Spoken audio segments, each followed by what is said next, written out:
Okay all right, Pradeep Bhandari पहले आप जवाब दीजिए। सापरा जी कह रहे हैं हमने सबक सीख लिया, अब ये मत मानिए कि आप हरियाणा जीत गए तो इसका मतलब महाराष्ट्र, झारखंड, फिर दिल्ली, बिहार, ऐसा ये मत समझिए कि आप वो भी जीत जाएंगे। हम अपना इंप्रोवाइज करेंगे, रणनीति बदलेंगे और उसके बाद देखिए आपको कैसे धूल चटाएंगे। मानक जी, रिजल्ट्स के दिन में जब आपके साथ सुबह था, मैं आपको ये कह रहा था, कितना मुस्कुरा रहे हैं प्रदीप।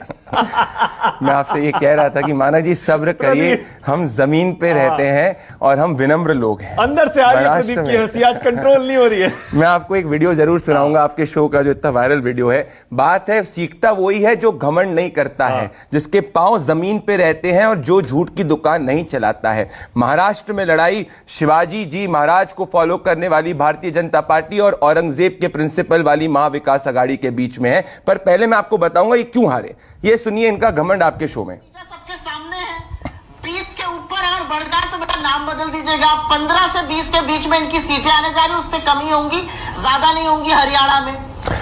तो जो नाम अपना बदलने की बात कर रहे थे, आज हरियाणा की जनता ने उनको बता दिया कि घमंड की कोई जगह नहीं है। पर मैं हरियाणा की बात करने के पहले बताऊंगा महाराष्ट्र में हम क्यों जीतेंगे।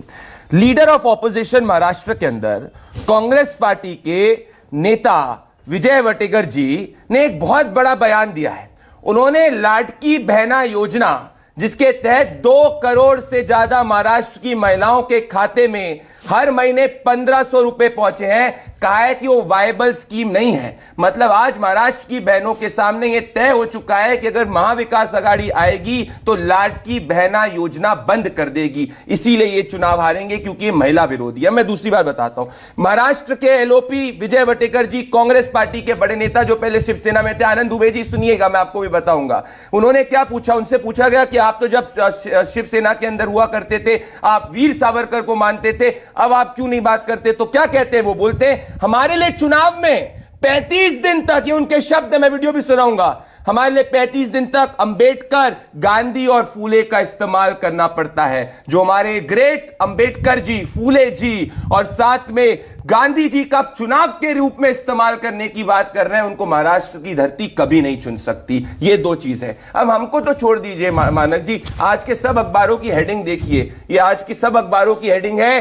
कि हरियाणा में हार से इंडिया अलायंस में रार। संजय राउत इंडिया अलायंस के कांग्रेस पार्टी को घमंडी कह रहे हैं, हम नहीं कह रहे हैं। तृणमूल कांग्रेस पार्टी को घमंडी कह रही है, हम नहीं कह रहे हैं। सीपीएम कांग्रेस पार्टी को घमंडी कह रही है, हम नहीं कह रहे हैं। तो मानक जी, जिसका खुद का घर ही नहीं सुरक्षित है, वो क्या महाराष्ट्र की जनता का विकास करेगा? तो मैं तो पूर्ण रूप से आश्वस्त हूं, मैं डेटा पे जाऊंगा ही नहीं। और मैं आपको बताऊं एक और चीज, एक और बनते क्यों हारे, क्योंकि इनने झूठ का गुब्बारा फोड़ा। राहुल गांधी जी ने जब से भारत जोड़ो यात्रा करी, 80% चुनाव भारतीय जनता पार्टी जीती। मैं आपको डेटा बताना चाहता हूं, आज की तारीख में पूरे देश में मानक जी हम 70% ज्योग्राफी जो है वो भारतीय जनता पार्टी शासित राज्य में है। 70 जी, 70 एनडीए की सरकार जी, एनडीए की सरकार है। और 73% पॉपुलेशन वाइज। मैं आपको एग्जांपल दूंगा, जब जून में भी थे, जून 2024 के अंदर भी 59% अगर ज्योग्राफिकल लैंड बेस देखेंगे आप, और 50% से ज्यादा पॉपुलेशन बेस भेजेंगे। जो दिसंबर 2018 में जो हमारा था, which was 48% geographical land base और 54%, उससे कई ज्यादा था। तो इनने एक झूठ की दुकान चलाई, 2 महीने में फ्लॉप हो गई। दलितों ने हमको वोट किया, किसानों ने हमको वोट किया, महिलाओं ने हमको वोट किया, गरीब ने हमको वोट किया, अर्बन एरिया में हमको वोट किया। और 10 सेकंड लूंगा मानक जी, आज हमारा दिन है, क्योंकि पिछले समय से हर व्यक्ति कांग्रेस की सरकार बना रहा था जनता के बगैर। एक और आम आदमी पार्टी की आपने बात की, मुझे लगता है आज ये तय हो जाए मानक जी कि आम आदमी पार्टी को आप ओवर एस्टिमेट करना बंद करिए, क्योंकि हरियाणा का उनका रिजल्ट बताना चाहता हूं।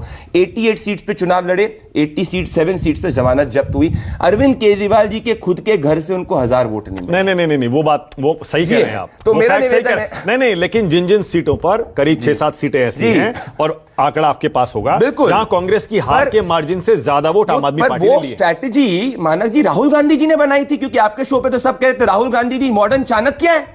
और आज आपको बताऊं, कांग्रेस पार्टी की इंटरनल मीटिंग हुई है, कोई मीटिंग हुई है जिसमें अजय माकन जी ने बुलाई है, जो न्यूज़ 24 भी रिपोर्ट कर रहा है, जिसमें हरियाणा की समीक्षा में ना रणदीप सुरजेवाला को बुलाया, ना कुमारी शैलजा को बुलाया। नहीं, हमारी जानकारी है कि बुलाया गया था, लेकिन लास्ट मिनट उनसे कहा गया कि फैक्ट फाइंडिंग कमेटी ही रिपोर्ट देगी, इसलिए उनको आने नहीं आया। तो अब आप बताइए इनका। पहले सापरा जी जवाब देना चाह रहे हैं, क्लाइड अभी उसके बाद आ रहा हूं। सापरा जी आप बोलिए, क्या कह रहे हैं? सापरा जी बोलिए।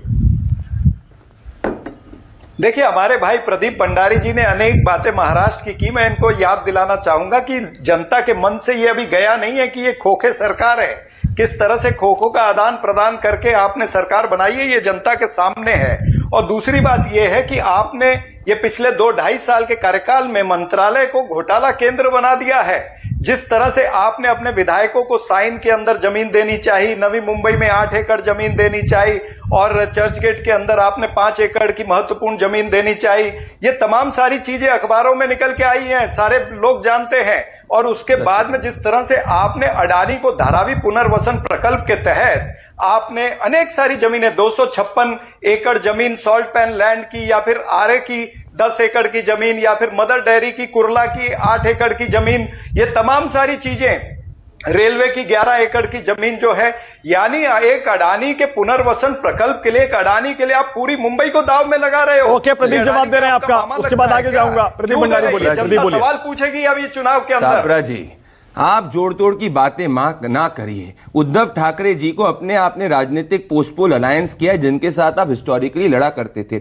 आप करप्शन की बात मत करिए। इंडस्ट्रियलिस्ट के घर के बाहर आपकी सरकार बॉम्ब प्लांट करा करती थी, जिन पे एनआईए की धारा चल रही है। वसूली गेट हर बार से चला करती थी, सचिन वाजे से लेके सबने एक्सपोज किया। सापरा जी, कम से कम इसकी तो आप बात मत करिए। और एक बात तो तय हो चुकी है, अडानी वाली की जो आप बात कर रहे हैं, उसमें देवेंद्र फडणवीस जी ने कैटेगोरिकली कह दिया सापरा जी कि वो आपके उद्धव ठाकरे जी ने जो करा था वो तो 90% मुंबई आप एक इंडस्ट्रियलिस्ट को देना चाह रहे थे।